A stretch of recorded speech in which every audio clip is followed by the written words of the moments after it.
Coming on? Bring it on. Want some, get some. Can I get a hell yeah? Yes, I am a pirate. You have to go with the pirates because, of course, they have cannons and everything. It's a pirate's life for me. Be proud of who you are and what you are. You're pirate. It is a first down. Pirates. Because when you're at East Carolina, you go for it every time. When you don't coach at East Carolina, you don't come to East Carolina, you don't play at East Carolina with a weak heart. Write it. I think I've ever been in a building as loud as that was. It was deafening in there. You live with Omaha? I can promise you that. And it's purple all night long in Eastern North Carolina. You're watching The Sports Objective, the podcast for Pirates.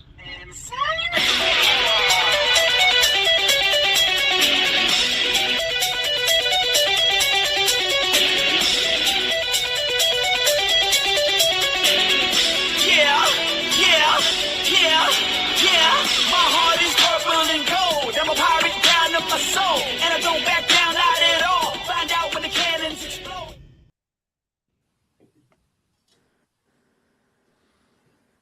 You're muted, Dave. Welcome into the Sports Objective Bowl for extra innings on a Sunday night. Does Dave sound right to you guys? To me, it's Not one bit, Kyle. Not Sounds one very bit. muffled. Dave, your mic's off. There's something wrong with your mic. Welcome into the Sports Objective, guys. I'm here. All right, there we go.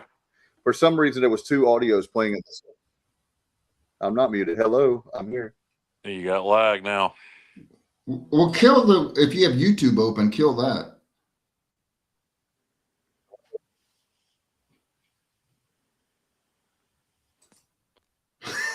This is a great start right here, guys. It's the look on your face, Dave. Kyle, do you want to kick it off? Yeah, guys. Sports Objective. I just went away. Dave We is all having did. Dave is having technical difficulties. He will be back when those technical difficulties resolve. In the meantime, we welcome in the one and only Johnny Stats Robertson, Jr. Welcome to the show. Hey, what's going on, fellas? Definitely had better weekends, better days. Well, you know, we'll talk about it. I'd rather not, but we will. We'll trudge through it, and we'll try to figure out what's going on with these Pirates. It is down to just me and JR now. Apparently, Alan Vick. I had my big introduction ready for Alan Vick, JR. Now I can't even use it. Yeah, well, he'll be back. Well, hopefully. Yeah, no, dude, it's been a horrible week, Pirate baseball. 1-3 for the week. You lose a heartbreaker at Duke on a walk-off free-run homer when you have the lead in the ninth on the road. You play well Friday night, get the dub. Saturday was a disaster. Today, you battle back. You have a 2-run lead in the bottom of the ninth. And again, just like at Duke, you can't hold on to it. You lose in extra innings. JR, to me, this team is playing tight. They don't look like they're having a lot of fun out there on the diamond. And I think that may be part of the problem. These guys are stressing. It's mental. Coach Godwin's a very intense guy. He's a great coach. This is not a knock against Coach Godwin, but you hear him with the media. He's a very intense guy, and I wonder, I don't know if his intensity, instead of the team, buying into that intensity in a positive, I wonder if they're almost playing too tight. Kyle, excellent observation, because I feel the same way, only that, it's definitely not an indictment on Coach Godwin, because, he's proven that he's got the formula figured out for success, but maybe, things are changing a little bit. Maybe the new coaching staff isn't meshing quite as well. There's some tension there. He just seems overly agitated this year. And, the fact that he got thrown out today, I'm not holding that against him, because, he did what he had to do to try to rally the team. That wasn't today. That was yesterday. All these games are running together, but that was yesterday. And, I just feel like someone told me that they heard one of the players mention to their parents that it's not exactly a carefree attitude. It is a little uptight.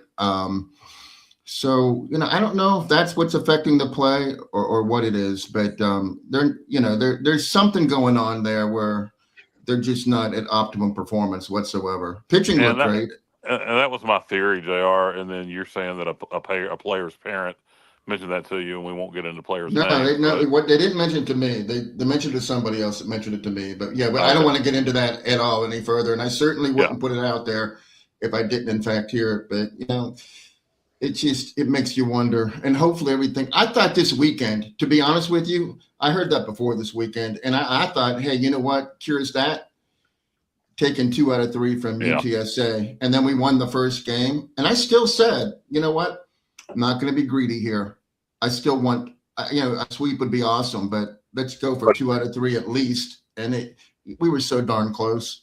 Yeah, every opportunity to win today, and should have won today. And now we'll welcome back in, Alan. I had the introduction ready for you, and then you popped out, so I'm going to do it now, Dave. I'm not to step on you here, but welcome in North Carolina radio veteran. Of over 30 years, 40 years. He was around when they invented transistor radio. Ladies and gentlemen, Alan Vick. Thank you. He's related to Marconi. Hey, I was hanging out with Marconi, and he's doing fine, by the way. He says hello. But it's great to be here tonight, guys. Thank you. Yeah, by the way, I'm sorry, guys. I figured out, I'll tell you guys in chat what happened. But anyway, all is good as far as that now. I had 2 sources of audio, and I figured it out. So we're all good. I thought about Kyle and Alan and Johnny. You guys are all music fans. Susan Tedeschi has a song called "It Hurts So Bad." That's the way that I felt today. I just knew we were going to win that game. And then it's like there's like a responsibility, just like when the Patriots were winning all the time. They had this thing where they were talking about the responsibility of winning. It can also work the other way around. And it almost felt like today it was like, here we go again. We're down 5-0. We come back and we're up 7-5. I wasn't cocky at all, because you still have to put them out, right? But it kind of felt like, here we go again, right? Well, to me, it's like what me and JR were discussing. We're playing tight. Yeah, you're not going to win games. You're not going to win tight games when you're playing tight baseball. You're just not going to, and we're not good in close games. And anytime, to me, that always indicates playing tight. Now, I'm no expert. I will stand on my expertise of college football versus anybody, but I'm not going to sit here and pretend that I'm a college baseball expert. But I do know sports in general, and I do know you can't win tight games playing tight. And I think instead of rolling with momentum and taking the momentum into the bottom of the ninth, when one little thing went wrong, we let it snowball. And then, we didn't seem to have much confidence in the extra innings. I mean, you could just see us trying to hang on. And, some of that is the pitching depth for sure. Some of that's definitely just simply pitching depth, being down 2 starters. Maybe some of our relievers aren't performing. Or we're asking them to perform, pitch way longer than they should be having to. Right. But so it's not all just playing tight. Some of this is the pitching situation. Well, but the thing is, too, though, that we were down 5-0, right? But I'm just wondering what's going on with why are we're almost into April, and you see that we have the talent. We definitely have the talent. This is definitely not I will say this is definitely not a talent deficiency. We have great coaching. We have the great of everything. So I don't think we have a lot of power on this team. At least it hasn't shown it yet, JR. I don't know your thoughts on that, but that is one thing. Place I do think we're lacking in the talent department. I don't think we hit for a lot of power. I think we do. It hasn't shown itself yet. I mean, our home run leader is Grady Linehan, and we know Austin Irby and Colby proved last season, that they're capable of double-digit home runs. It hasn't happened yet. Maybe, it'll click at some point, but yeah, power-wise, I think South Florida is way, way, way at the bottom. Other than them, like everybody has more home runs than us. But I will say this: I do want to give credit to the Pirates this weekend for one thing, and that is, people don't realize UTSA, what kind of numbers they've been running up offensively, and they've played 1, 2, 3, 4, 5, 6. They played 7 series before this one, and the fewest runs that they had scored was 27 against New Mexico State. We held them to 14. And the fewest hits that they've been held to is 32, which was Dallas Baptist. We held them to 18 hits. So 18 hits, 14 runs over 3 games for UTSA is phenomenal. And you know, at one point they didn't score in like 15 innings. Pitching staff did enough, particularly Friday and yesterday. Even though yesterday was the most lopsided game, it won't because of the pitching. And today they gave up some runs, but for the most part we answered. So no, you really, with the pitching depth issues we have at the starter, you know, in the rotation, I think our pitching staff really wasn't. Today they were a bit of the problem, particularly when we got into, you know, extras. You could tell we were hesitant to go into the pen more. But besides that, you really you can't really. The pitching staff, I think, did enough this weekend. You guys can you hear me? I got a phone call. The pitching staff did enough this weekend considering the situation. Yes, it did. Yes, it did. We've got to be able to hit, and we're popping up a lot of pitch.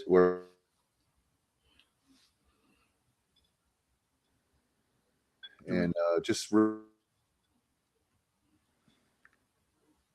we lose? Yeah, I don't know what's. This is a crazy technical night. Yeah, we lost you there, Dave, for just a second. But now you seem to be back. You froze there for just a second. I was just talking about with our at bats. I don't have time to go back and look at the game, but we need to make sure we're looking at taking every bat seriously, because it seems like we're wasting a lot of at bats.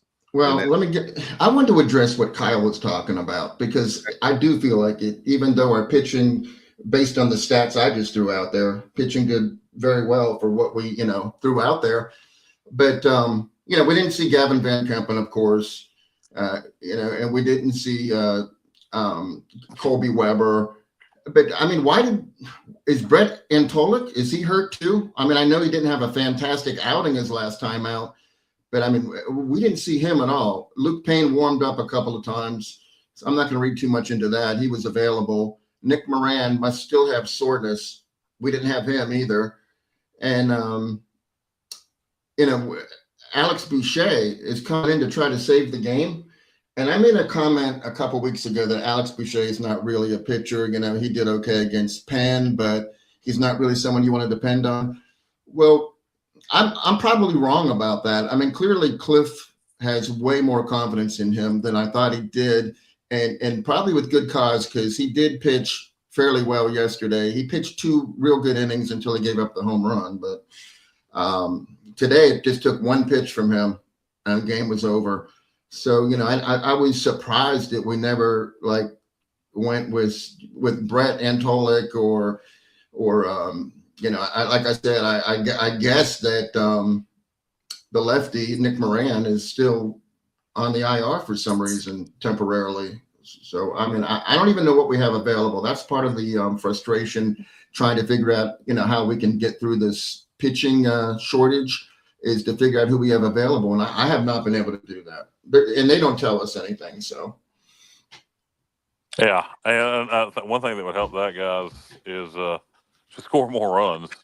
Today that wasn't the situation. We lost in the bottom of the ninth with a 2-run cushion. So the day the bats did their job, but yesterday, we couldn't get anything going offensively. But I don't know. We're in a bad situation, and you got Wilmington and Charlotte coming to town, a 4-game series, or not a 4-game series, 4 games this week for in-state bragging rights, and a conference series. And I mean, you go 1-3 this week, things are going to start getting ugly in Greenville with the fan base. And to be clear, when I say it's starting to get ugly in Greenville with the fan base, ain't nobody calling for Cliff Godwin's head. And if you are, you're an idiot. So make that very clear when we say about, when we're being critical, when we're saying things, because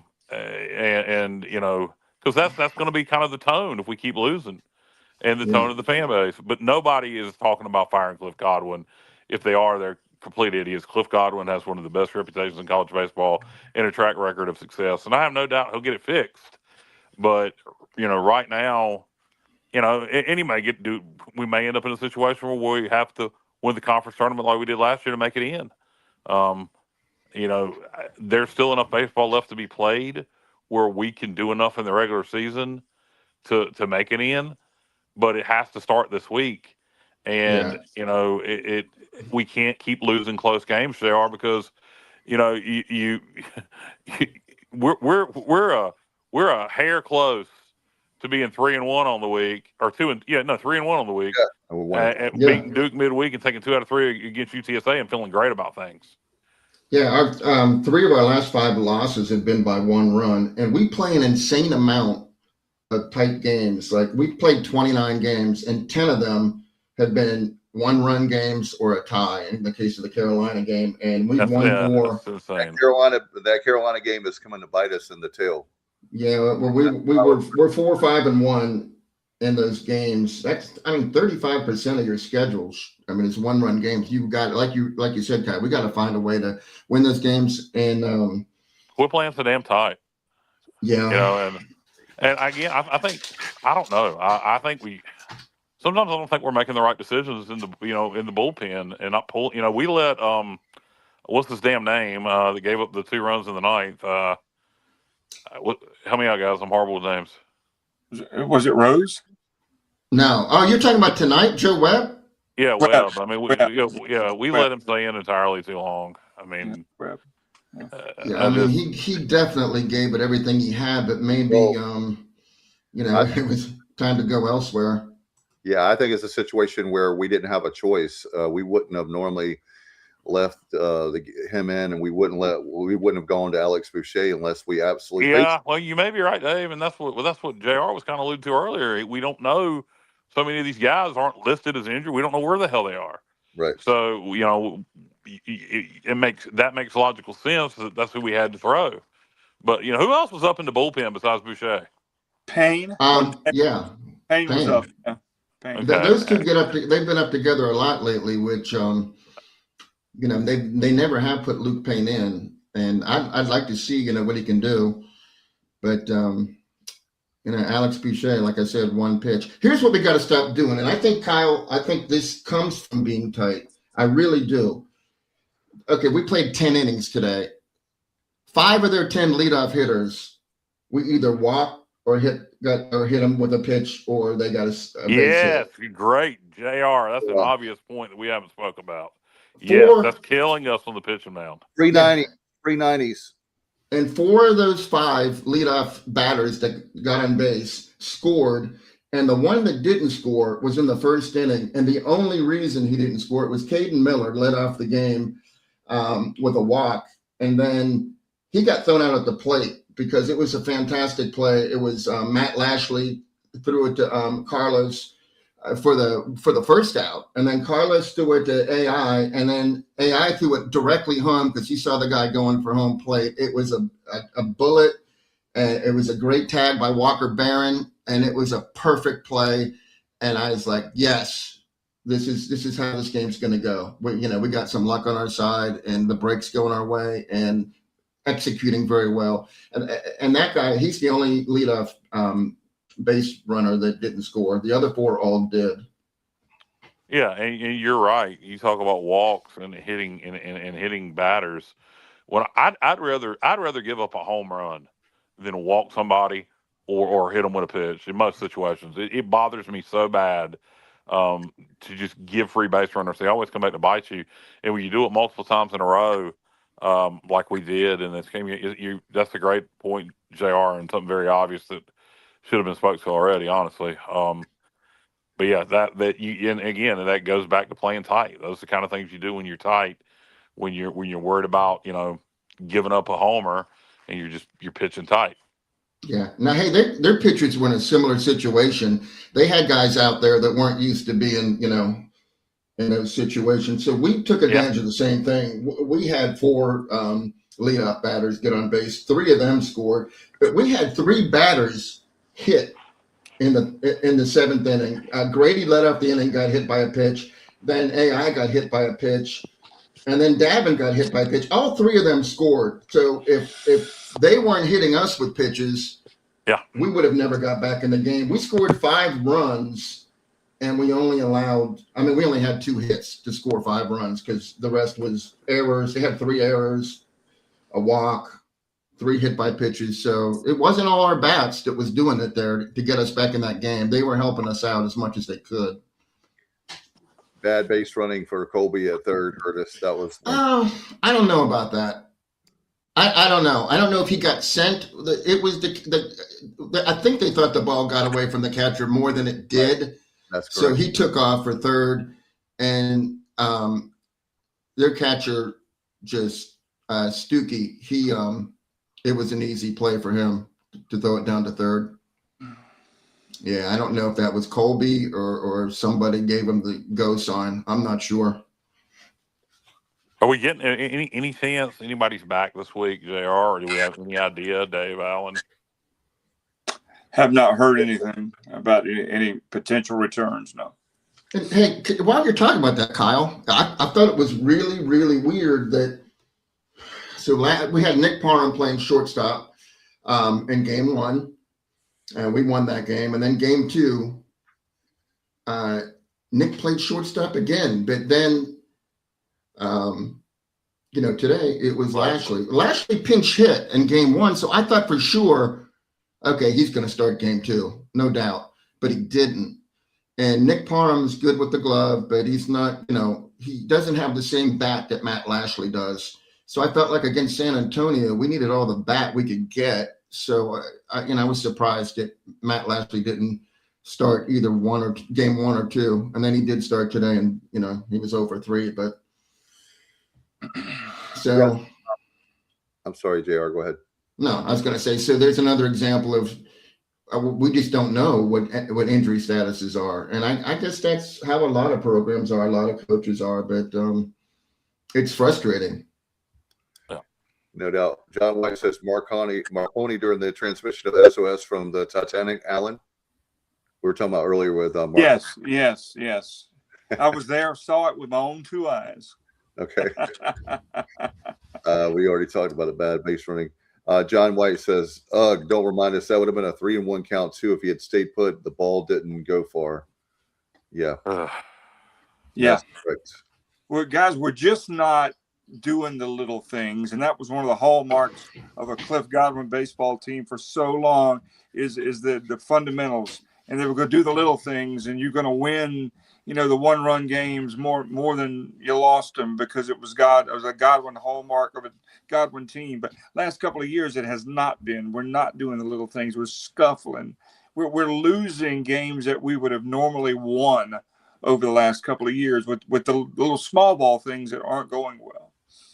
It's just hard to teach that kind of culture of doing the little things right within the portal age. I don't know.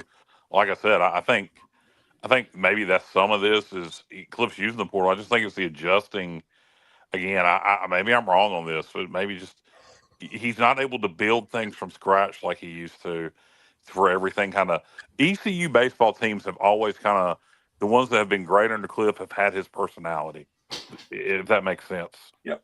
This team does not have a defined leader on the field. They got good players and good kids, but there's no go-to player that when the chips are down is rallying the troops. We don't have that leader on the field this year. I don't think that we need when games are tight and you need to make a play here and a play there or settle down in a certain situation. I don't see that this year. Yeah, I don't see it either. I mean, and I'm not saying it's not there, but I'm like you. It doesn't come across on the TV that there's anybody out there that's really the team leader, take charge kind of guy, like the field general, if you will. Drew Bassnight says always seems like 0-2 counts, or we're ahead in the count and hit by pitch or whatnot. That the senator? Yeah, good point, Drew. That's true. That makes it twice as bad. The Senator Bassnight? Drew Bass. I don't think he's a senator.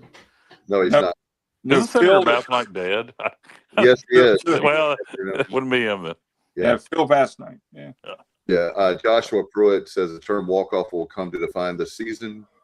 Here's one for you, Kyle. Drew says, "Can we have a spring football show next week to cheer us up?" I don't know about next week, but we'll have one at some point. When is the spring game? Spring game is the 18th of April. Okay, maybe we'll do one that weekend. We talk some football. There's a lot of question marks there. I tell you, I love Blake's attitude in the press conference.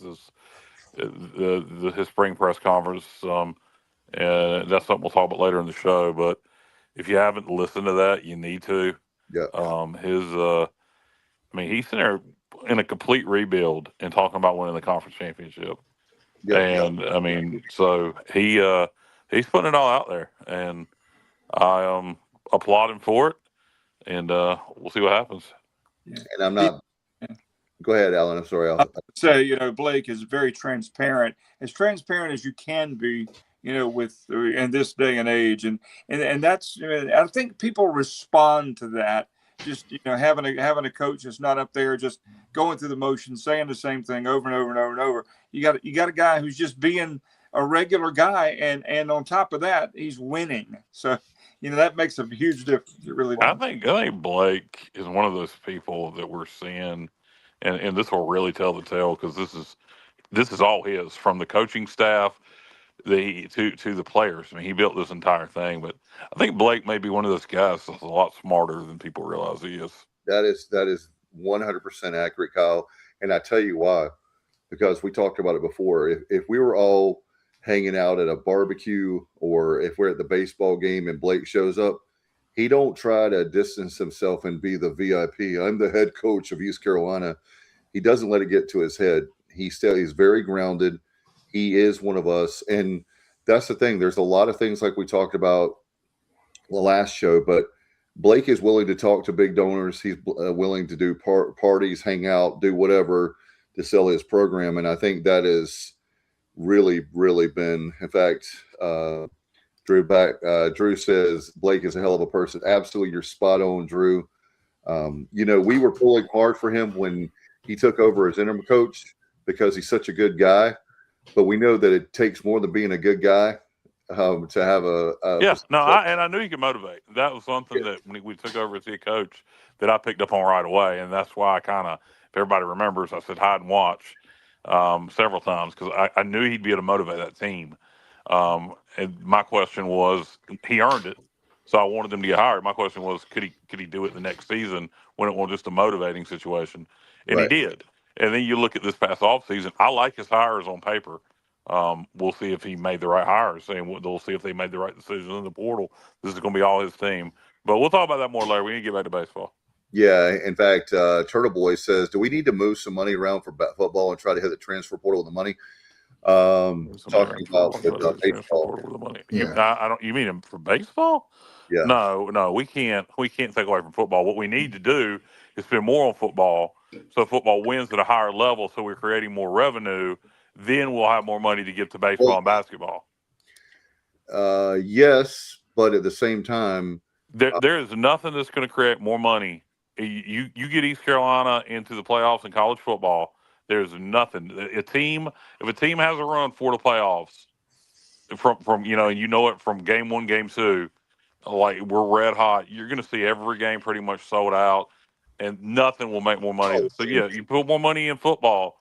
The better football is, the more money we'll have to spend on everything else. That is but you don't take money away from football. We got to create more money to spend on basketball and baseball.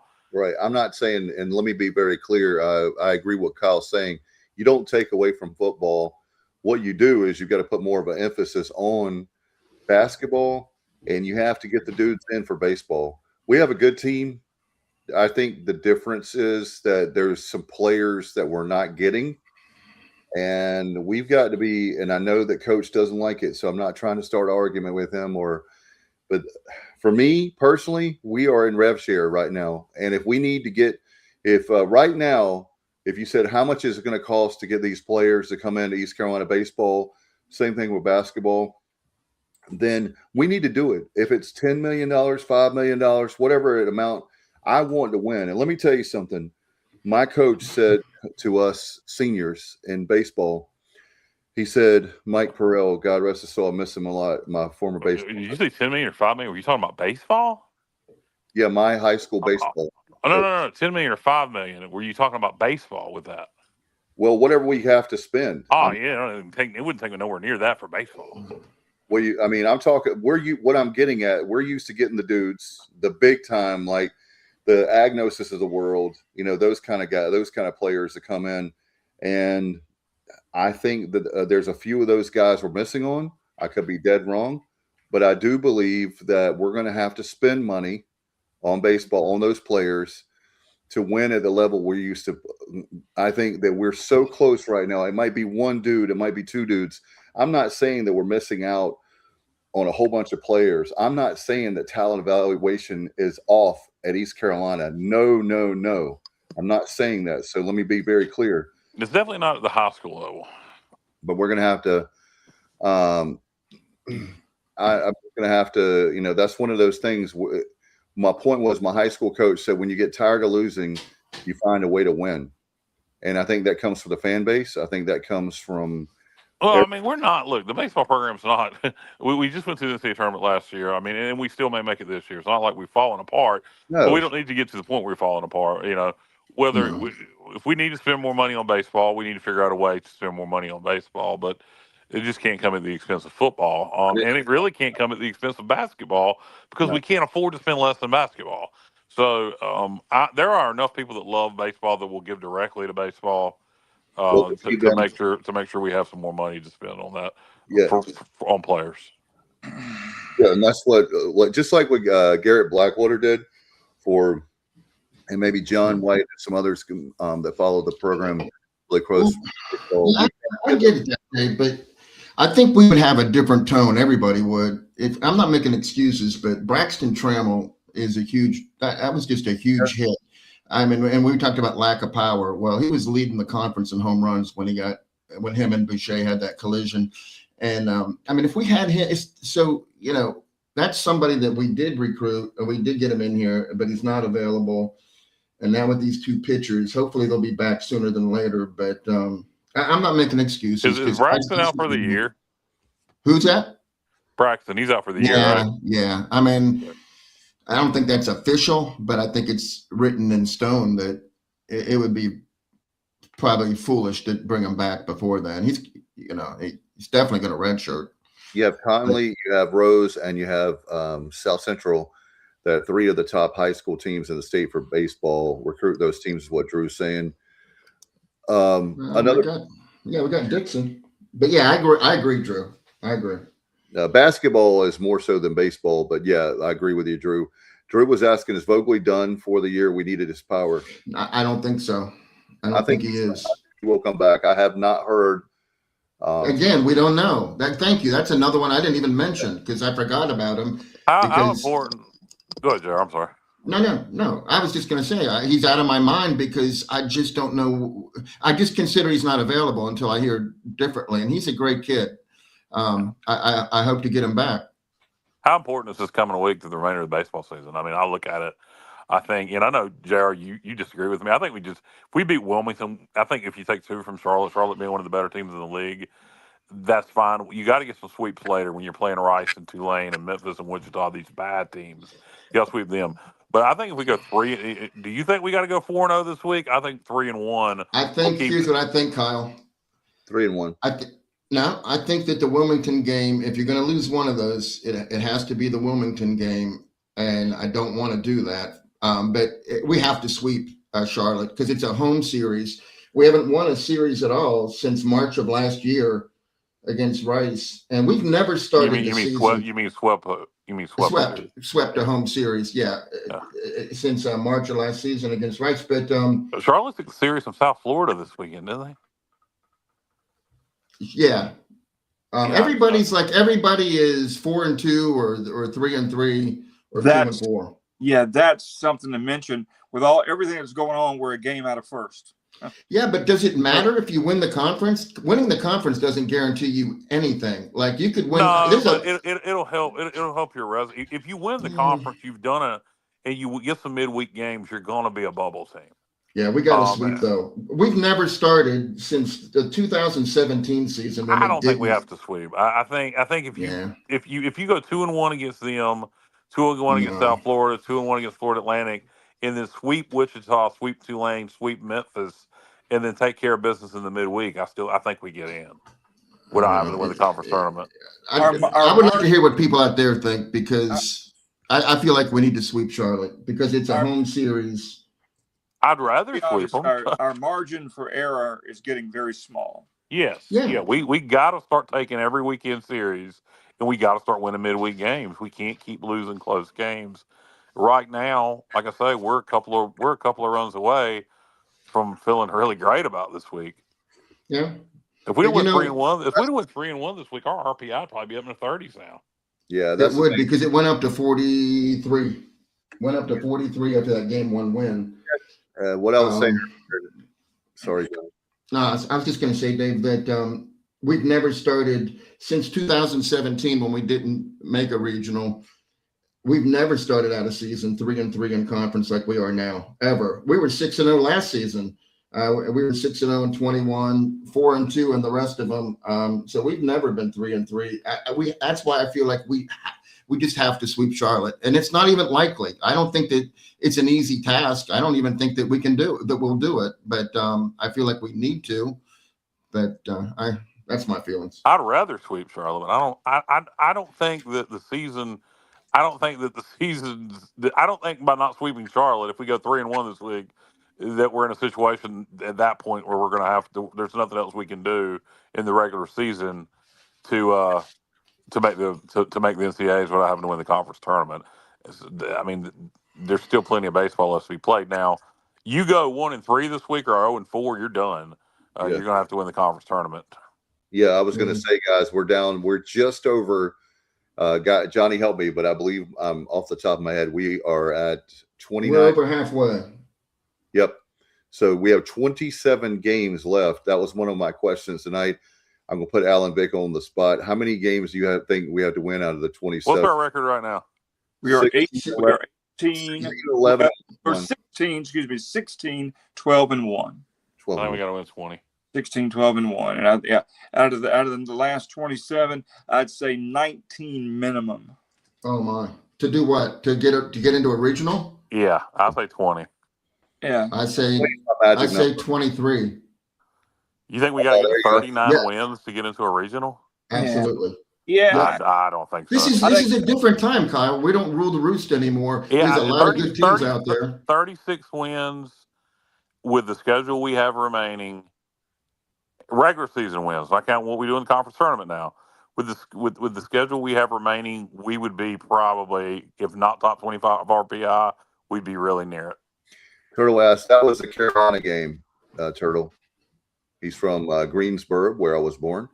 Turtle Boy live. You're talking about wins over Wilmington, South Florida, Charlotte, NC State, Duke, Campbell. I mean, that if you go 20-7 during that period, there's no way we're not pushing top 25 RPI. Yeah, we can't. Yeah, Kenny says this right, and he's right. 36 will not get you in. My magical number. I disagree, man. I disagree. I think with the schedule we play. I think the magical number I always look for us to have a good season. I look at the 40 number. So 40, you're in hosting position.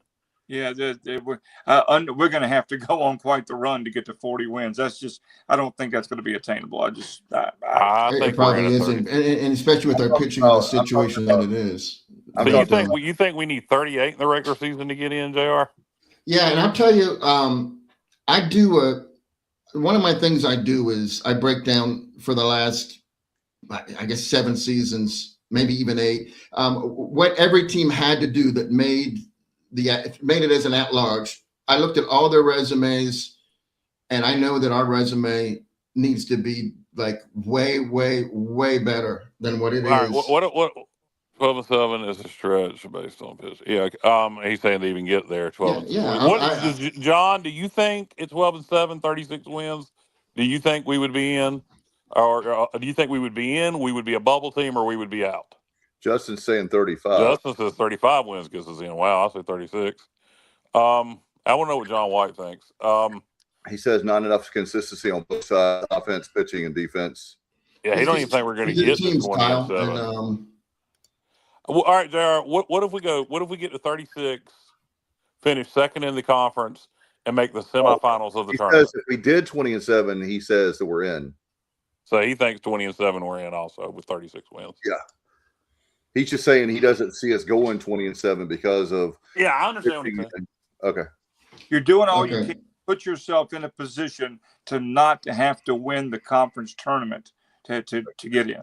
I mean, and that's where we're right on. We have no margin for error much anymore. Yeah, I think you get to 36 wins and then you don't go 2 in barbecue. You at least win 2 in the conference tournament.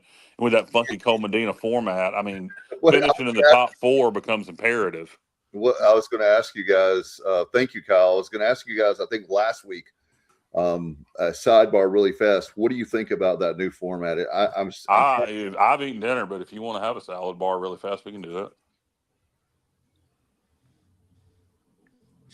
Okay. You said salad bar really fast. What? He took your sidebar and made it a sidebar. Yeah. Okay. Yeah. Sidebar. What is the new format? Alan, I think if you have to explain a joke, it's not funny. But moderately funny. Yeah. The new format. Okay. If you finish just or JR or anybody who knows it, somebody in chat, JR, if you know it, correct me if I'm wrong. First and second gets a first and second round bye. Third and fourth gets a first round bye. Right. Mm-hmm. It's kind of like the ACC tournament does it now in basketball. Yeah. Basically the same thing. So a double bye if you finish in the top 2. Third and fourth you get a first round bye. So basically, if you don't finish in the top 4, you ain't winning unless you get red hot. All right, Kenny says 36 plus 4, and I guess he says 36 wins in the regular season and 4 in the tourney. Is that what you're saying, Kenny? That's what isn't 4 wins in the tourney means you win the tournament? Darn close to it, if not. Yeah, well, if we finish in it would for us. Yeah. I think 36 wins and just don't go 2 in barbecue in the tournament. And you may be nervous on selection day, but let's not forget our past resumes, our fan base, the history, the culture, the respect. And if we're on the bubble, and if we're on that bubble, I say we're probably on the right side of that bubble. I hope we're at least having that discussion at this point because yeah. Doug Groom asked, was D'Lo pitching as well going forward as he did on Saturday? Could that be a difference, or was we just lucky? I think he's a kid that's got a lot of I've always said I like him personally and professionally as far as a baseball player. I think he's has a lot of ups and downs, just being consistent. And so I'm hoping that, Doug, to answer your question from my vantage point, I'm pulling really hard for him, and I was happy about that yesterday, even though we didn't win. But I'm happy. I'm hoping that this is a trend where he's very focused and not having the inconsistency of the past. I hope we can leave that in the rear view. And he's an upperclassman. He's got a lot. I still believe in him and think he has a lot of potential. And if not, I think if they didn't, obviously, this stating the obvious thing of the whole night, if they didn't have any confidence in him, he wouldn't be on the team. You know who Cliff Godwin is. If he didn't have value coming off out of the bullpen, he wouldn't be on our team. I just feel like that way, and I hope that I hope he continues to grow and get better. We need him. If there's ever been a time, hey, now's your chance. Here's your chance for D'Lo. I want to add something about D'Lo. The Xavier series. After that, we didn't see him for a long time, and he was, he left that game, and they said it was a possible injury, but they didn't really go into any depth on that. But I didn't know that we would even see him come back, and he's come back twice. Once at William and Mary, and then at UTSA, and he's only allowed 2 hits in 4 innings with 5 strikeouts. But get this, no walks. We all know that was his, kryptonite last season. He walked way too many people. So the fact that he's got 5 strikeouts, no walks, and has only given up 2 hits in 4 innings, I mean, he's got a 2.25 ERA at this point. So yeah, I hope to see much more of him, and I'll be happy to see him come out there. That's for sure. Yeah, absolutely. We get to talk, but we say every time we do this show that this upcoming week is huge. But hey, all kidding aside, this upcoming week is massive, absolutely massive. But we came back today. Can you, even though you lost and it sucks, can you take some momentum from being down 5-0, getting it tied back up? The team showed some fight. It showed some grit. Can you take that moving forward, turn that into a positive, and go on a decent winning streak, from here? That's what you got to do.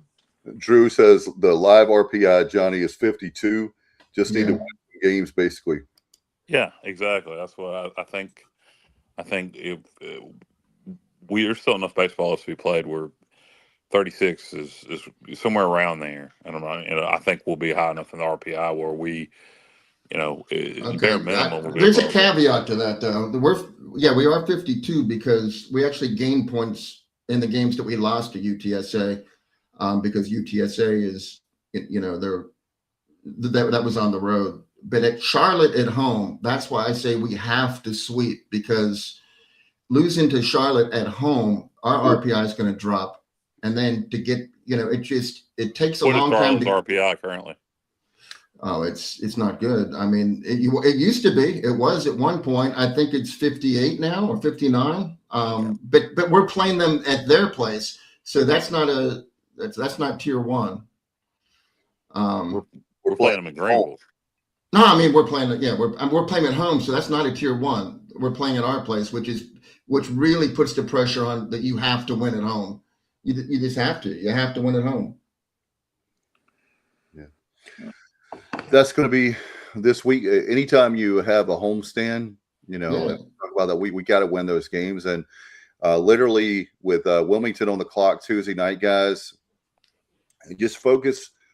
That's all we can control right now. We got to find a way to win that game. Not to say that I'm not saying that, like it's a rivalry game like CAA, obviously the Charlotte games are more important as far, like you said, but at the same time, we also need to have a big win against Wilmington. It doesn't matter who the team is. We just got to have a win. Yeah. Well, I mean, there is definitely some rivalry there. I mean, that hasn't gone away completely. No, but I'm saying, but you're right. It wouldn't matter if it was Wilmington or if it was, William and Mary. We can't afford to lose. We need to be very selective with our losses going forward. Yeah, we cannot lose. And Turtle Boy says we cannot lose to Charlotte. If we do, I'll be disappointed. We should win at home. Wilmington is going to be a tough one. Absolutely, of course. Let's see. John White said Troy towed the 50 RPI line, and we'll probably bounce by EC winning American tournament, mid-40s RPI, and a couple wins in tourney, and cross fingers or win tournament again and remove all doubt. Yeah. I mean, we've just got to win. I mean, it's as easy as that is. It's not easy. Well, it is easy. I have a stat that'll show you how easy it is to win. Okay, go. So you get one more point than the other team. Well, one more run. If we score in the first, second, or third inning, we're 17-0. If we don't score in the first, second, or third inning, we're 0-9. So how about that? Really? I don't mean we're 17-0. Every one of our 17 wins we've scored a run in the first three innings, in every one of our 17 wins. That tells me we win games when we score early and can play looser. That could be. There you go, Kyle. Because when we don't score in the first three innings, we're 0-9. Drew says, hopefully Norby is back. This is something I wanted to ask you guys. So thank you, Drew, we have the best viewers and listeners, and we're the best fans because we're in Pirate Nation. Jenkins needs to start Saturday moving forward. I know that we have a bullpen situation, where we like having him come out. I was thinking about him this weekend. He's great. The problem is he doesn't pitch as well as a starter. He gets in his head. He pitches better coming out of the pen. I don't know what you do with that. He's clearly starting caliber, but and that was he he was one of the top high school recruits in America when we got him, and he's more effective coming out of the pen. I don't know what you do with that. I agree. Logically he should be starting, but Cliff already said he's not doing that. because he gets in his head too much. Yeah. So I mean, I Yeah, don't. there's a reason why When you got a kid who has said that, who has said it publicly that he prefers the bullpen because he gets in his head as a starter. I don't know what you do with that. You do like you did today and bring him in the second. 4 home games, and every one of them is a must-win for the team. That's what Kenny says, no doubt. This is I want to get John White, because John's been with us for a long, long time, and I love this. He says this is getting old. We typically are locked for the NCAA tourney, not the same. And John, I want to get your feeling. You being a pitcher, you being a former player, one of the best teams ever, and obviously with Coach O. How do you guys, as former players, feel watching the games now, knowing that we're so, when Alan was talking about earlier about the little things, and John agreed as well, he's right. My parents talked about the little things. So what is that we're disconnected on, that we're not criticizing the team or saying bad about the team, but what is it that's missing the different? Because you see, as Kyle's talked about, the difference between 1 and 3 that we are this weekend, and we're so close, razor thin close to being 3 and 1. What's the difference? What are the little intangibles that we're maybe not seeing? Here's a great one. John, okay. I like this, John. He says, use an opener. So in other words, get a guy to come in a couple innings. And that's what we did today. Yeah, well, that's the thing. Game 2, we were 5 run downs, 13 pitches into the game. Well, not quite that, but we gave up 13 hits in the first. We gave up 5 hits in the first 13 pitches, and all of those, everybody scored. So by the time, we cleared the bases, we were down 5-0. And then everybody came in and just did great. Marley and D'Lo, they combined 6 innings, 1 hit together, 4 strikeouts, 1 walk. And then, AB came in and pitched 2 good innings, struck out 3, and then gave up that home run. So I think the recipe is a tag team, just like UTSA is doing that. They don't have starters. The Friday night guy, they lost early, right? They lost him early with injury. Yeah, they lost him early. But if you look at who their Friday, Saturday, and Sunday starters have been the last 3 series, it's different every week. And today their starter stayed in for 1 inning. And he shut us down. He he shut us down 1, 2, 3, but they put in somebody else. So it's like those guys look to be having fun. I watched the UTSA's team body language, and they were at home. They look to be having a lot of fun. Yeah. Drew says, look at the top teams now in baseball. NIL is more of an asset in baseball, I believe. And I think that Kyle mentioned this a few years ago, so I'm going to give you credit, Kyle. But when he and I were first talking about NIL, and we were very upset anyway, we learned quickly that that's where you have to go, right? So you said, Kyle, the first sport that's going to affect, which was true, was football. And then we noticed basketball was, basketball is basketball. But it's kind of trickled now to baseball in the last 2 or 3 years that we've noticed that but here's the thing. And I agree with all that. But look, are we outspending everybody else in this conference in baseball? If we are, then we should have, in theory, being we do have a good coaching staff, the best roster. And we should be outspending everybody else in this conference in baseball. We are. So correct. Then we shouldn't have any issues. Your midweek games are going to be what they are. You're going to win some, you're going to lose some. But it's not just a spending issue. It's not like we're spending the same amount and now we're playing in the Big 12. So as long as we're spending more than everybody else in baseball on our roster, that shouldn't be an issue. Well, I think that there's just about what we talked about. I do agree with you, because we are spending. Am I wrong on that, Johnny? I'm pretty confident we are number 1 in spending. We have to be, if not very close to the top. How does UTSA get players? Their roster is loaded. That stadium is worse than high school stadiums that I've seen in North Carolina. They fans come out. How many does the stadium hold? I mean, they had a decent. The atmosphere was way better than some places. I agree with that. Yeah, but I told you the biggest crowd they've had so far is 1,079. Okay, well, I I mean, don't know what they had today. I'll check and see what they had right. today. But if the park holds 1,500, they need a nicer park. It doesn't have to be bigger. It just has to be nicer.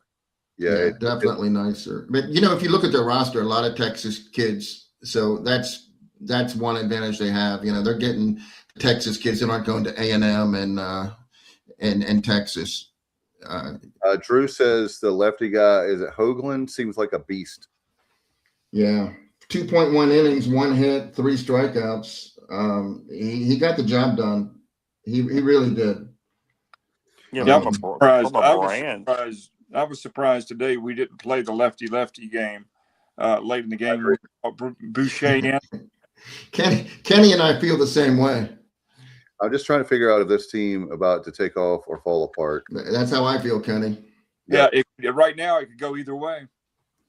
Turtle Boy says, I've been a member of the Pirate Club for 25 years. I graduated in 96. So Turtle Boy, you graduated a year after me. And I also give money to NIL. And it seems nobody appreciates my giving. No emails, nothing from the administration. Turtle Boy, welcome to the club, my friend. We do we give to we give to the Pirate Club.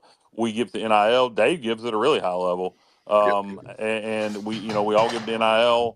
At least I think we all do.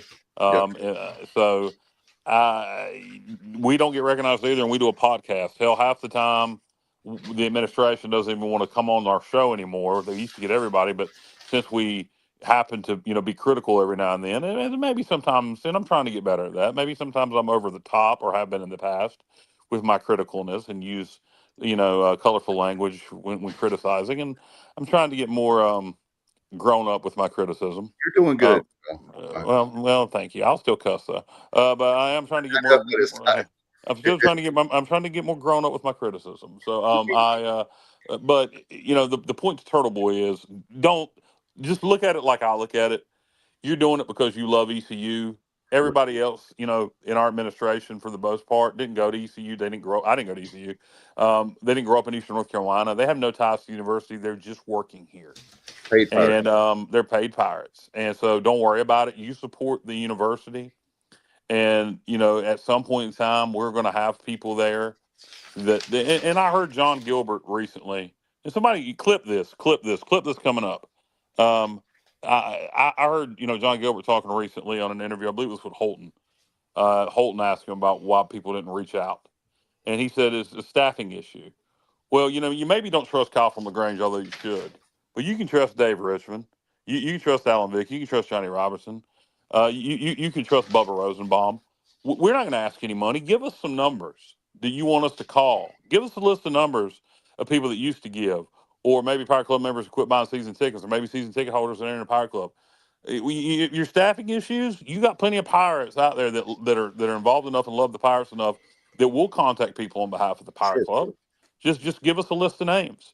So that staffing issue excuse can be solved by allowing Pirate Club members that you trust, because I know, again, you guys don't trust me, and that's fine. You can just take my idea. And that's the way to communicate. If it's truthfully a staffing issue, then use volunteers. I guarantee you can find plenty. Let me say this too. Okay. So we're asking for our fans, right, to give a lot. Season tickets. All right. Pirate Club, correct? Pirates Unite, which I'm not against any of these things. And of course, the Athletic Excellence Fund, I think that's what it's called, AAF, which is our NIL. And yeah, exactly, Jeff. I pay $10 a year. IPTE. So where I'm coming from is when I give a lot of money, and I'm not going to say that I pay $10 a year. Yeah, Clemson's thing, IPTE. Okay, well, $10 a year. I don't know. In 2020. Well, 6. What year is this? $100. I pay $100 a year. How about that? But you give anything you can. Particularly, look, right. There is a giving minimum to the Pirate Club of $100 a year, but to NIL there is not. If you want to do a one-time $10 donation, think of everybody. If everybody that goes through those gates at Dowdy Ficklen Stadium would give a $10 donation, we should have We should have a competition with Appalachian State the week of the Appalachian State Great game idea. to see who can raise the Yeah, most money between the fan bases for rev share the week of the App State football game. that is a great day, a great idea, Kyle, and great for that game. Because wouldn't that be cool to have like on the scoreboard, like in the first quarter, second quarter, As whatever? long as we win the game, yes. Yes, but we obviously want to win that game. But Yeah. my point is that we have 4 buckets of money that we're giving to right now, right? And so I gave a nice gift for the baseball expansion. I'm not making it about me. I did get a note from Blaze, who was my Pirate Club rep, so I appreciated that very much. But it shouldn't matter, and I'm not knocking the people that gave big money. But if you give a big donation like I did, why didn't people recognize? And it's not about me. It sounds like it's about me, but I'm just saying there's a lot of people that are making. We have a show, so I can say it. There are a lot of people that are making big donations because they're not a millionaire, but they're still making big donations, and they're not getting recognized. So that's something that bothers me. And again, I don't care if they recognize me or not. I really don't. But there are a lot of people. There are a lot of people that definitely want to be recognized for giving and want people to. I don't care about it. I don't. I give to everything, but I only give so much. Right. But I do give. Pirate Club member, not at the. I won't say what I give to the Pirate Club, but I am not at the minimal level. I give to NIL, and I don't know why we got stuck on this topic, but because Turtle, I mentioned it. But yeah, Turtle, don't. The point of all this is don't take it personal. Unless you're at the top level, most people don't get recognized. I never see them promoting anything at the football games. Look at how many people are in the stadium. That would be a great start. You're right. They do a little on the scoreboard, but not enough. Not enough. I mean, we should be aggressive about if we're winning the game big, particularly, or before the game, we should be aggressive about giving to revenue sharing or NIL. Yeah, and I don't know. We talked about this too about the 50-50 raffle. We don't know the legality. Yeah. Does anybody know the rules on that in North Carolina? But I'll tell you another thing we should be doing. If I'm John Gilbert, and I'm not knocking him, but we should be, speaking of being aggressive, we need to be pounding the pavement in Raleigh to get the restrictive amount that the state legislature can give the state supported schools when it comes to athletics. That is something that's killing us. It's killing us. Florida can give, like USF, for example, they're getting a ton of money because Florida doesn't have those restrictions. Well, we got some money coming from the lottery that's coming our way. But we need it from, which I'm not poo-pooing. I think that's great, but we do need to have it from the legislature as a whole. Do we have, I go in the same way every time when I go to football or whatever. Do we have people set up at every gate at a table giving people pamphlets? No. Information? That's part of what you need. Every exit, every entrance should have somebody there at least for an hour and a half, 2 hours to give out information, pamphlets. Here's a QR code you scan to learn more, whatever. And I know it's a staffing thing, but you could find somebody for a couple hours here and a couple hours there. I would think to do that. We have a Pirate Club staff. We have a board of directors. Ask for volunteers. I mean, I know they always hit up Civic Group for volunteers, but ask Pirate Club members if they want to do it. Yeah, somebody do it for tickets or whatever. Do it because they want to help. Yeah. But you got to have the vision to say that, and we need to have more. I was thinking about him today, Drew. Mr. Beast, go all in. Screw Mr. Beast at this point. He is a loser because I'm sorry, but I'm not going to go that far. But here's my thing. He uses our university all the time. I don't care if he gives a minimum to use our facilities. He needs to. Well, Gilbert talked about how realistically what we're trying to do with them is having a agreement. You can use our facilities anytime as much as you want to for a yearly donation, and maybe that can come to an agreement. That whole I'm going to give $100 million thing. You know, that to be fair, he's not the one that said that. He just didn't Right. do anything to stop the talk. Yeah. He teased us, and that's what sucks.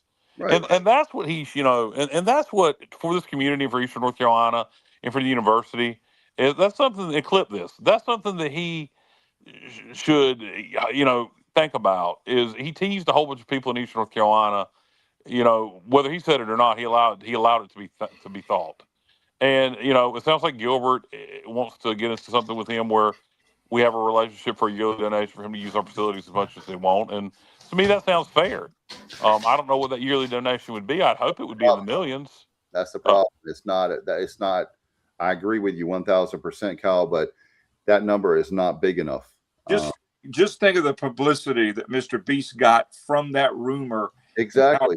And how it started. And it benefited us too. It benefited East Carolina, but unfortunately, it's not going to happen at that level. It's not going to happen at that. Yeah, 1 million. There you go. 1 million, 2 million a year. Yeah, that would help. I mean, and then he could use our facilities unlimitedly. I don't know. I mean, give enough, we'll rename it. We'll rename it to the right now. What is it? The right. The boat people. What is it? The Grady White Boat Athletic Complex. We'll name it the Mr. Beast Grady White Boat Athletic Complex. Or you can name the stadium after him. Mr. Beast Stadium. Kenny, I'm sorry. $2 million is a tax write-off. It's a drop in the bucket for him. Kenny, I'm sorry if you say it's his money, but he is using the university. I'm so sorry. I don't feel sorry for a billionaire. I'm not against him at all. Well, I'll agree with Kenny on one thing, and it's not going to help us our calling him names. But criticizing him is fair. Now, saying it's his money, sure, it's his money, but he's earned it honestly. But he did something. I don't think he's.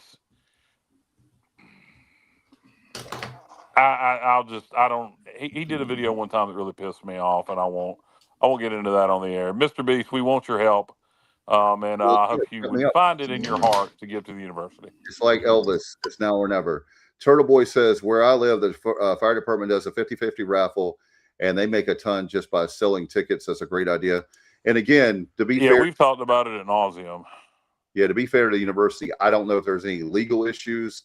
But all the protein. We heard there was, Dave, something about gambling on a campus on camp.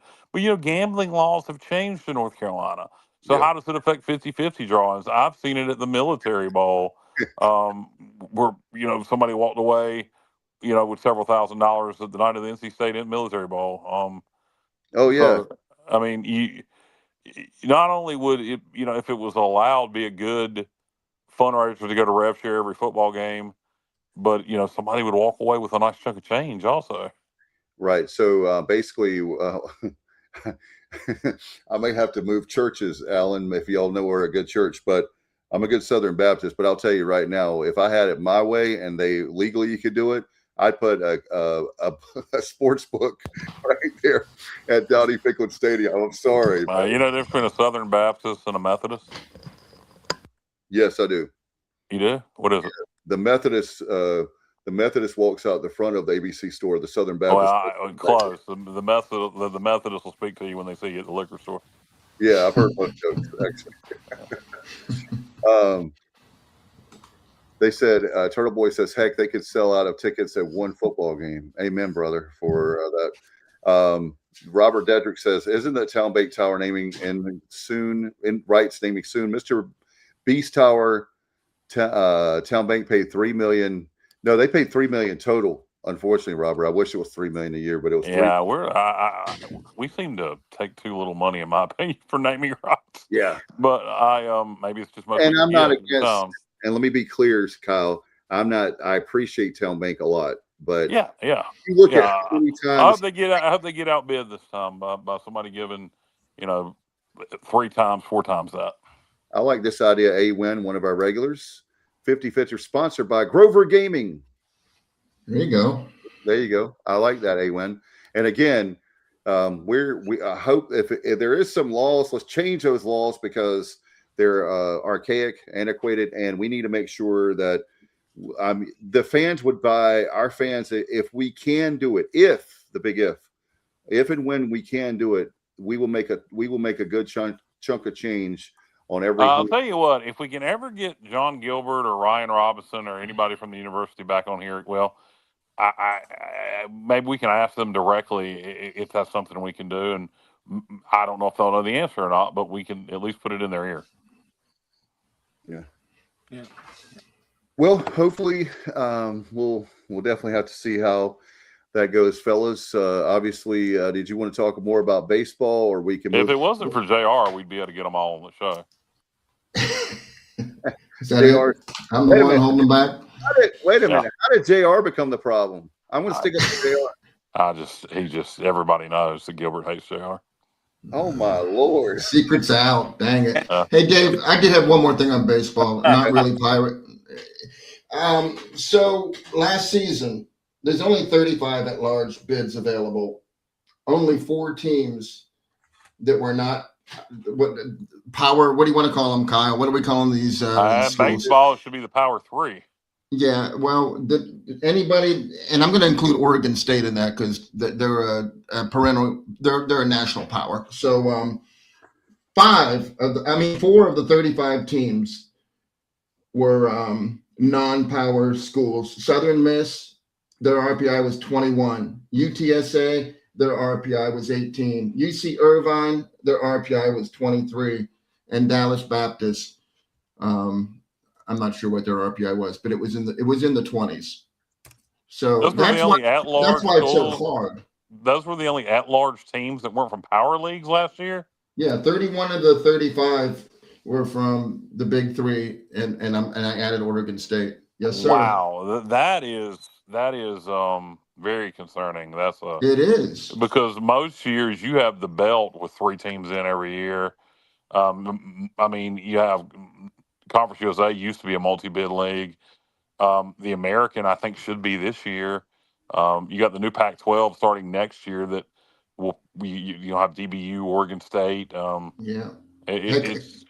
going to read this to you real quick, Kyle. So everybody, all the small conferences had won the tournament winner, except for the Sun Belt. They got 2, Conference USA 2, Big West 2 with Irvine, American 2 with UTSA, and then the Big 10 had 4, Big 12 had 8. Wow, ACC the Big 10 had 9. 4. Yeah. That is nonsense.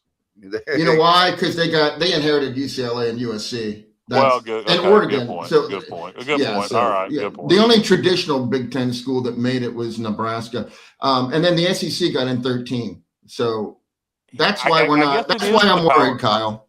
I guess it is the Power 4 now in baseball too. I forgot all about Oregon, UCLA, USC. That's why I'm nervous. And Washington being in the Big 10 now. No, I get you. I'm hoping that's an anomaly that only that few teams get in outside of the Power 4 conferences. We haven't seen that as a trend yet, unless you go read back the previous 2 or 3 years, and then we just didn't realize it. I hope to God not, because I didn't realize it last year. No, because the year before that, East Carolina got in as an at-large. Yeah. I think they had a 24 RPI at that point. Okay, so that's what I'm saying. We just got to be hitting on the door of the top 25 RPI, and if we're 20-7, we will be. I would think so. Yeah, absolutely. And then with the tournament, you would think you would like to think that we would be in one of the top 4 teams, right? Yeah. Dallas Baptist was 22. In that situation, we would be. Yeah. So Dallas Baptist was 22, which means that no team with an RPI higher than 23 made the tournament from the smaller conferences. That's why I'm worried. I hope that was an anomaly. Like I say, it hasn't become a trend yet, so we'll have to wait and see. All right, we'll keep our eye on it. Yeah. So does that make you more worried? So, am I hearing that the margin for error is even based on last year? It would be if that's a trend, but we'd have to look back at the previous 3 or 4 NCAA tournaments to show if there was a trend already headed that way, or if that was a 1-year anomaly.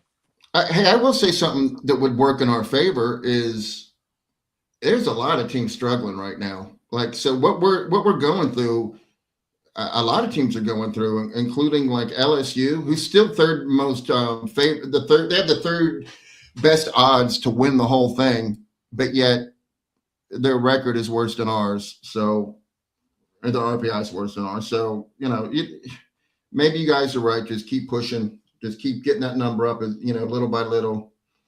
Maybe we'll be okay. I don't know. Well, we got to, again, as Coach talks about, I know Coach Godwin's talking about it's a marathon, not a sprint. And so all we can focus on is, like I said, Wilmington. We'll focus on Wilmington.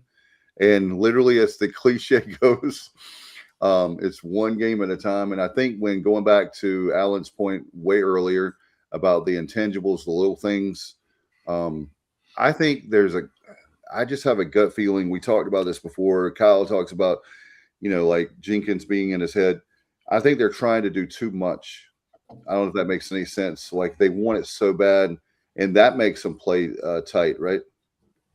This team has right now, for the lack of better terminology, in my opinion, this team has the yips. They just right now, but it only takes a couple of wins. Momentum in baseball, any sport, is so important, but baseball especially. Teams can get on a roll and things can completely turn around in a game or two. But right now, we're pressing too hard, like playing tight, like Kyle said earlier. Our body language does not look good at all on the field. I don't see kids smiling. Baseball is a fun game, and it just takes a couple wins to turn that around. But the time is now. I mean, we don't have – yeah.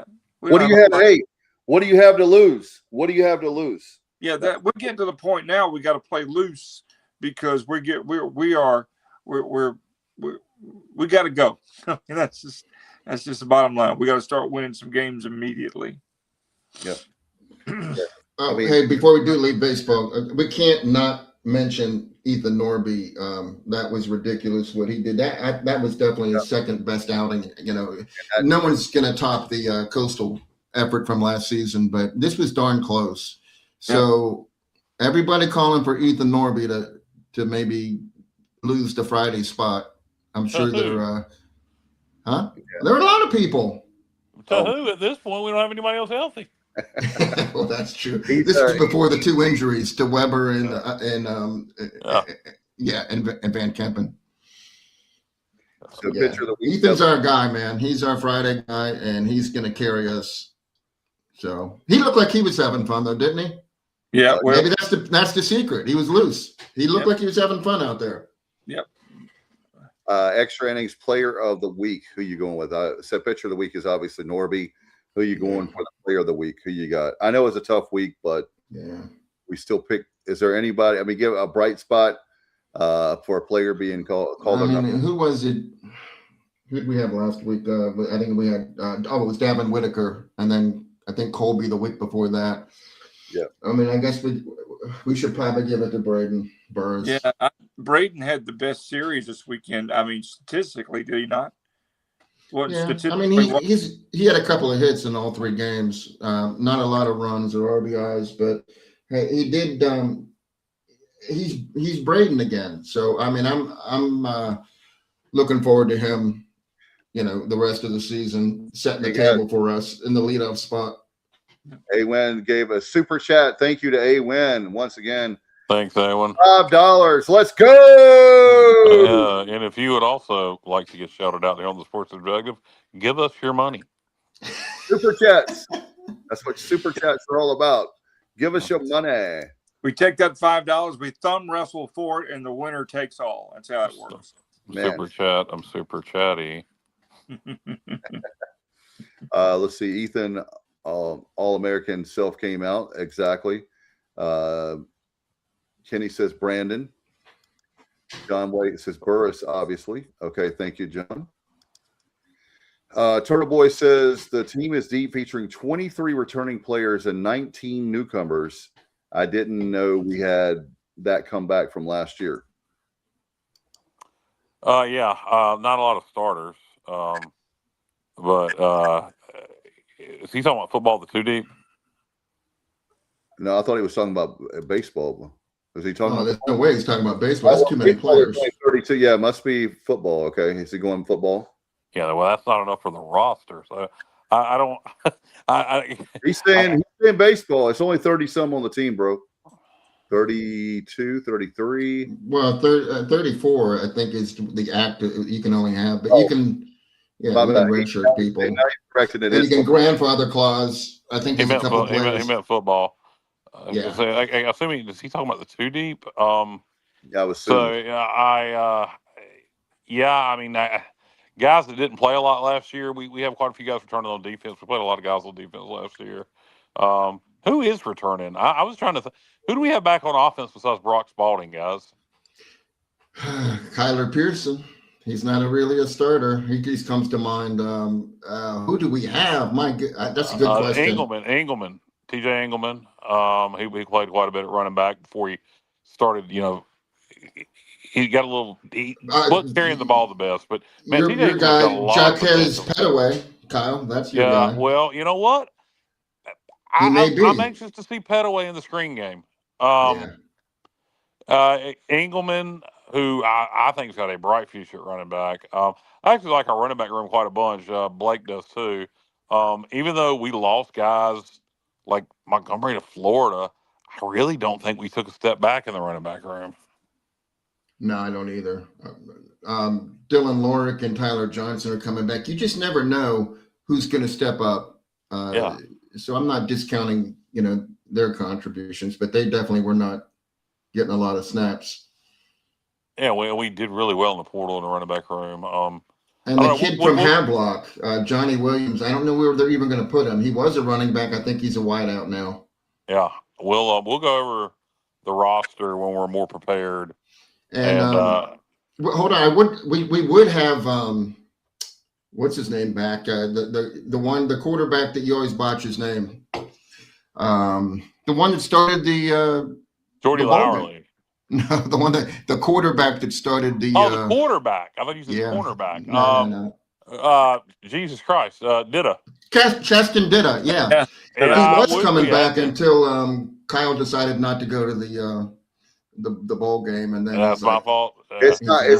I'm out of here. It's not Kyle's fault on that one. I wish Didda would have stayed. I'm not going to throw that on Kyle at all. Well, of course, I don't think JR's being serious. He's not. He's not. Thanks for clarifying. Didda. I wish Didda would have stayed. It really bugs me, particularly him going to North Texas. You just know he's going to go down there and light it up because that's just how stuff works. I do like the two we picked up. I like that they come from winning programs. I like that they were in similar offenses. But Didda again, culture piece. He knows what it's all about. This is just a total rebuild. I have no doubt we'll have a good defense.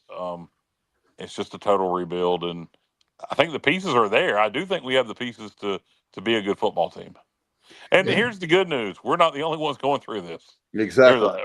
Almost everybody else in the American is that was good last year. That's correct. We're gonna be fine. I'm not worried about that at all. It's the world, unfortunately, we live in with the transfer, the free agency. Is what the transfer. I look for Army to be really good in the American this year.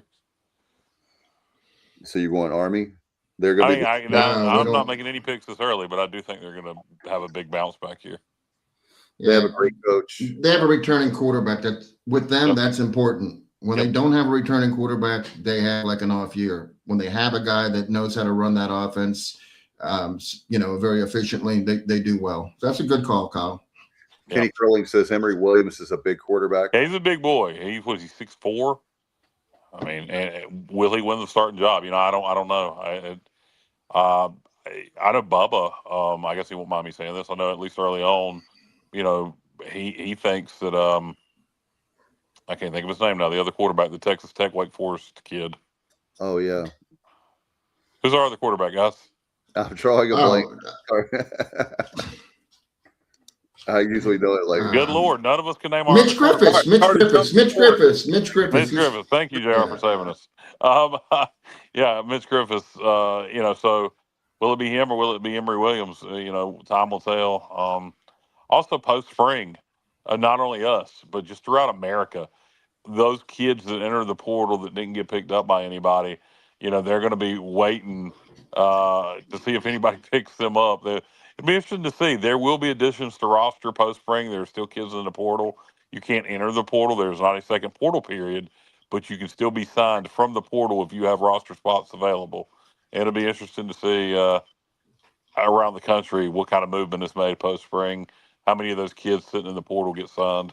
Probably not a lot. I don't expect anybody to sign a whole bunch, but um, uh, JR, can you think of any positions that we may look at post spring for who's still sitting out there just for depth? Offensive line.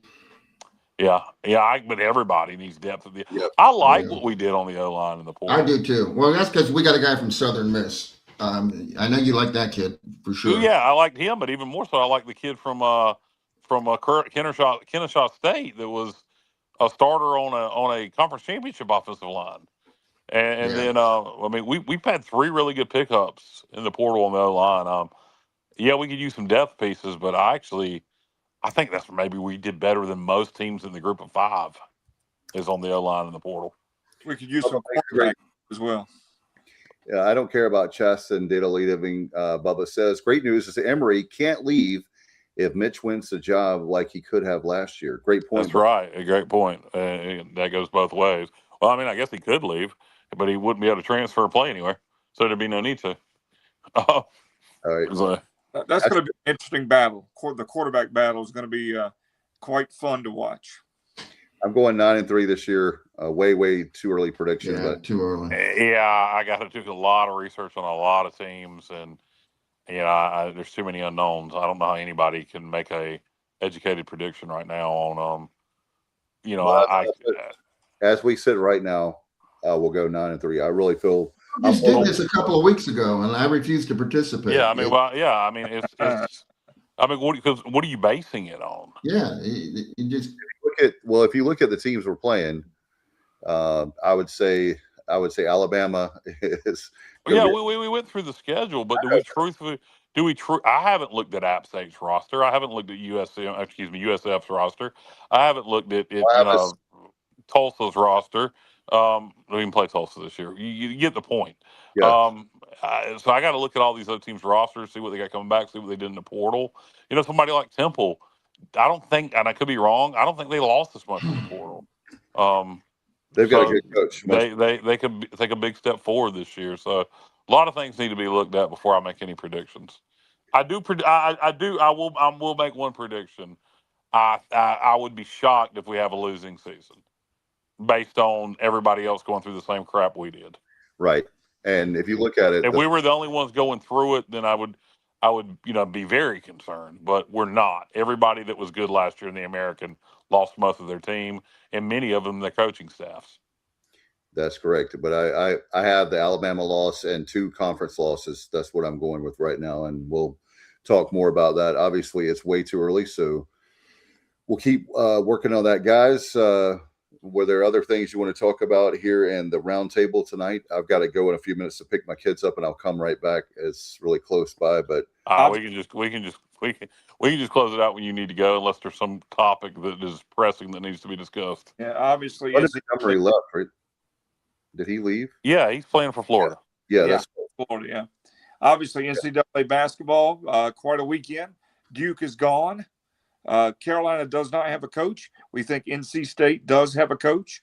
It's been quite the weekend as far as college basketball goes. Yeah, Blake said he's not satisfied with making the military game again. And look, we've been there, done that. We should have won in 21. And I agree with his sentiment. However, that's the wrong word, but close enough. Sentiment on the goal should be to win a conference championship, but I wouldn't put down what you've accomplished. I wouldn't do that because winning those military bowls were special. Having a 9-win team is special. So I wouldn't do that, and that would be my only little criticism for Coach Harrell, and I don't have very many. But otherwise, I love his message. It's time to aim high. It is time to aim high, but you don't want to. If you fall short, you don't want that to seem meaningless because you've denigrated it. You don't want, Coach, you've talked shit about in the military ball.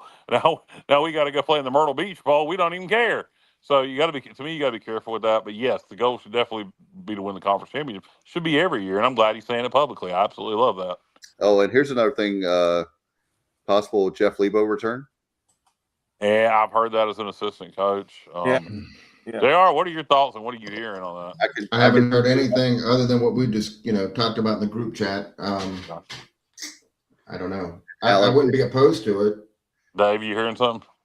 Well, I will tell you this. What I know personally, I don't know about the. It makes sense, and I'll tell you why. And again, hear me out on this. I don't have knowledge. I'm just hearing when people are saying the rumor.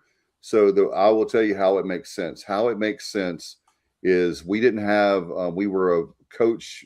We had a coach vacancy the whole entire year, right? Lebo obviously got. He got let go when Hubert was let go. His wife, Melissa, I know personally, and her sister, Dee Dee, and I went to school together. Melissa is from Williamston. Her parents are elderly. All of our parents are, up there as far as a lot of my friends in the Williamston area. But they're elderly, and it would make sense from the family side of things. I'll just say that to move to Greenville, to work in Greenville, or if even if they lived in Williamston. And I know some realtors, they have Williamston ties. I'm joking, but it makes sense from that standpoint. If he's willing to be an assistant, hey, he had a great run here. I think he had some physical health problems that hurt him the last 2 years. That was not his fault as far as coaching, but he got the hip replacement and things. I don't think he left on bad terms. I think that it was just a health situation. So, having said all that, I'm all for him coming back. Yeah, I don't know. I heard there was more interest on our, at least early on, I heard there was more interest on our side than it was his side. And that may be true. That may be true. What did Bubba say? He agrees, Kyle, but I think he meant all the obvious of playing for a conference title and probably a better bowl if it happens in a playoff. Yeah, I do too, Bubba, but I just wish he would have worded it a little different. I love the message. I just wish he'd have worded that one thing a little different. All right. Let's see. He said it couldn't be worse. That's true. That's true. As far as we need to hire an offensive-minded assistant coach that can run an offense because Shorts don't know what the hell he's doing from an offensive standpoint, and I think that affects his defense too. So if he can coach defense and be more of a defensive coordinator type, I don't guess that's an official title in basketball, but that's fair. They do have offensive coaches and defensive coaches. So I mean, let him concentrate on that and let somebody else run the offense because we have no identity on offense. And you need something to create some excitement. That would at least maybe create some interest from Pirate fans that would get people talking because there's going to be absolutely no momentum for basketball. There hasn't been in a long time. Clip that. All right, guys. Do you have anything else? If not, let's see. No. We own that bowl. Exactly, Kenny. I want everybody to let's try to stay as positive as we can. Let's pull hard for the Pirates this week because let's get everybody, a lot of people. I know it's a Tuesday night. Let's get a lot of people out there rocking. And if you don't have if you're not going like I do, I either sell my seats or I give them to my friend, as Alan knows, and he and I are up there a lot of times in the press box. Yeah. So sell your tickets or give them away to somebody. Exactly. Yeah, just give them away if you're not going to use them. Kills me. I mean, I guess everybody's financial situation. Got to get $10. Just give your damn tickets away. I've given away parking passes to football games. Anyway, I don't understand people. With that said, it's more damn effort half the time. Anyway, tonight Stevie wasn't on the show. Justin wasn't either. I don't know why Justin wasn't, but I know why Stevie wasn't. His daughter's birthday, Mallory, is today. Happy birthday, Mallory. She went to Virginia this weekend to see Billy Strings. And she was coming home tonight. And so he was going to celebrate her birthday with her. So happy birthday to Mallory. I think she is 22 today. Right. Thankfully, looks nothing like Stevie. So happy birthday, Mallory. We love you, Stevie. We still love you. I don't know about Kyle. He's all right. Yeah. And Justice says kids, Kyle. He's getting his kids to bed. So anyway, we'll get out of here. Thank you guys so much. Appreciate y'all. And we'll be back We'll try to see about Wednesday night because we have the Easter Thursday, Friday, Saturday series coming up with Charlotte. So Stevie says, thank you, Kyle. But anyway, we'll get out of here. Thank you guys so much. And as always, go Pirates.